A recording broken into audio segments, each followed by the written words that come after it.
I'm Ken Inoue. My father was Senator Daniel K. Inoue, the longest serving senator to the state of Hawaii, and as well as one of the longest serving senators in American history. He was the president pro tem of the Senate for some time as well. He started getting involved in Hawaii territorial politics almost as soon as he got back to Hawaii from the war. He was part of a whole wave of Japanese Americans who served in the military, who were returning home, who basically did not want to return to the same sort of world that they left behind. They felt that they had paid their dues. They felt that they deserved to have, a slice of that American pie and that American dream that they had fought for when they were, bleeding in the battlefields in Europe. So he and a lot of his former brothers in arms, basically started getting involved in politics here in Hawaii when it was still a territory.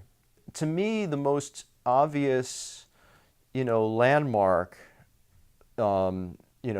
going chronologically would have been Hawaii becoming a state, because that was something that he and a lot of folks, worked for. They felt that, as a territory, Hawaii was not getting the kind of representation that it truly deserved, and they felt that in order for Hawaii and the people of Hawaii to, be treated on an equal playing field and as first-class citizens, as equal Americans to everyone else in the country, that Hawaii had to become a state. So, given that, I think the first, real landmark probably would have been statehood.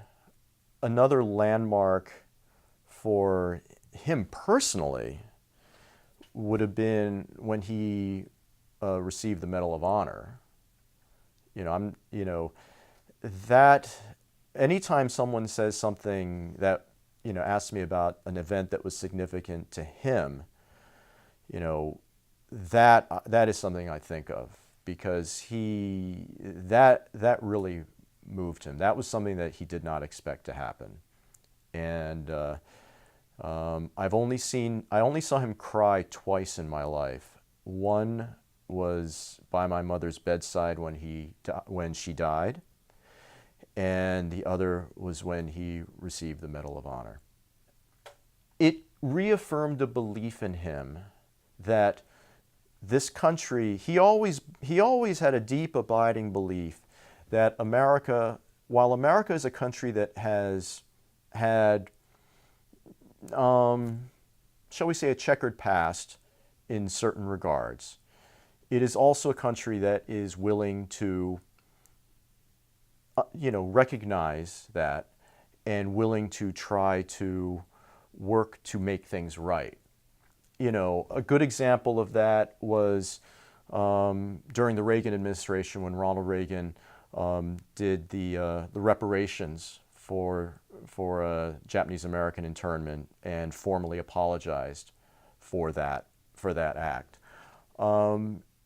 And to him, for he and his colleagues in the 442nd to be recognized on that level, getting the Medal of Honor, that's a pretty heavy turnaround from initially being classified as enemy aliens, not being able to sign up, then being able to sign up to a segregated unit, and then years later being officially recognized for valor on the battlefield by receiving the highest honor a soldier can receive.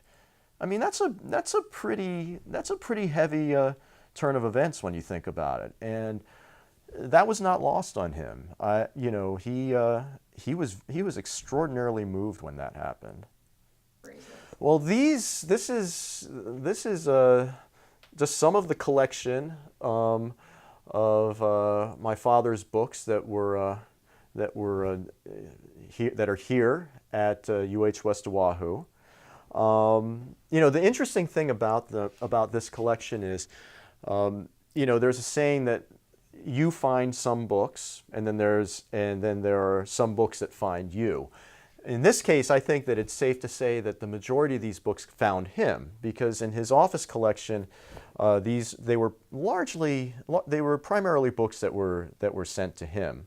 It's a very diverse collection. You've got everything from Hawaii history, Native Hawaiian history, Native American history, a lot of books that were sent to him by the author.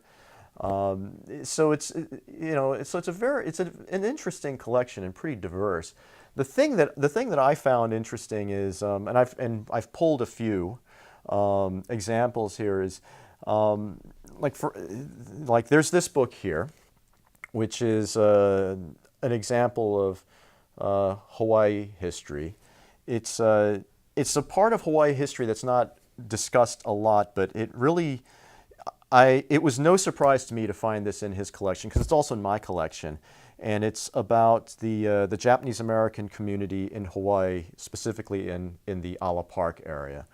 And this was for many years in the early part of the 20th century a hub of the community, and it discusses it. It also happens to be where my mother's parents had their store. My mother's parents had a jewelry store in Ala Park, and if you ever stop to think about how hard it would be to survive in an immigrant neighborhood, running a jewelry store during the Depression and coming out on the good end of things at the end of the Depression, that should give you an idea how tough my mother's family was. So this book is very interesting and holds a very special place in our family. The other thing, this is kind of a little bit different. This is a souvenir program from the 442nd Carnival in 1947. It was like any other carnival. It was a event where people could come together and have a good time, but it was also to help continue awareness for the 442nd now that they were back home. And I remember years later, when I guess I was in college at that point, my father said something to me like, no, it was after I was out of college, because it was when he received the Medal of Honor, and he said, we had a private moment, and he said to me something along the lines of, you don't go into something like this, you don't go into a war to get a medal. Once you start, you go in there, you want to survive. And in order to survive, a lot of it is just instinct, and you find out what you're about, you find out what your friends are about. And it really, growing up this way, it really sort of drives home to you the seriousness of armed conflict. It's not like when you watch the news and it's not just numbers or statistics or terms like collateral damage or friendly fire or whatever. These are people with families, with dreams, and it was a sobering way to grow up, but it was an important way to grow up, and that's one of the reasons why when I saw this, I just had to smile a little bit. You've got this one caught my eye. Autobiography of George Takei. He became friends with Mr. Takei as life would go on. Mr. Takei has been very involved in the Japanese American community, trying to bring awareness to the internment experience, having been interned himself. And the first time I ever had a chance to meet him, my father introduced me to him when he received when my father received the Medal of Honor, because he was MC at one of the events, and I have to tell you, I don't get nervous meeting very many people, but the first time I met this guy, I was I was so nervous because this is Sulu. Yeah, I grew up watching this man. But he couldn't have been nicer, and I could immediately see how the two of them would have gotten along and such. And the thing that really blew me away was he sounds that way in real life. That voice, and it was really quite something to experience. He's a really good guy. To Senator Inoue, as a boy, I read your autobiography and was inspired to reach for the stars. Your stellar leadership continues to inspire. George Takei. Some of the folks who sent him books, as you might imagine, were his colleagues in the Senate and the House. And, the thing that struck me about these books were that, he always prided himself on being a bipartisan person, working with both sides of the aisle. He always used to say to me, I remember when I was a child, he said to me once, "You should always try to make sure you have friends on both sides of the aisle." And at the time, I was in grade school. I thought he was talking about church. It wasn't until years later that I started to realize that he was talking about the political arena. And, this is because, I think in large part this is because he's a product of Hawaii. In Hawaii, we do the best we can to try to focus on what brings us together rather than what keeps us apart. We try to focus on what our similarities are rather than our differences. We aspire to that. We try to do that. And I think that's what he always tried to do in his work. Because, when you think about it, at the end of the day, if you only are going to work with people who you agree with 100% of their views 100% of the time, you're going to have a pretty small circle of folks you're going to be able to work with. But if you're able to work with people who may not necessarily agree with you on a lot of things, but agree with you on certain things, you can get some remarkable things done. I mean, I remember, early in his career, people had a hard time figuring out why he was able to get along with a lot of these members from the South, because this is during segregation. And a lot of that was because he worked to bond with them on issues they held in common, like agriculture. At the time, Hawaii had a lot of concerns regarding agriculture because we had a lot of pineapple, a lot of sugarcane, so on and so forth. So you work on what you have similarities on. And, when you work with people face to face on things that you do agree on, when it comes time to work on things that you don't agree on, it's a lot harder for people to demonize each other under those kind of circumstances. So, one thing that struck me when I was looking through the collection here is the books that were, coming from folks who were, from both sides of the aisle. Like, for instance, you have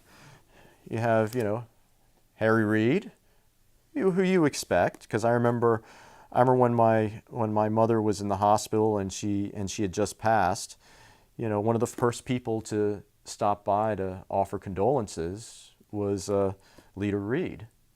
As soon as he got the news, he made his way over to the hospital to give his condolences.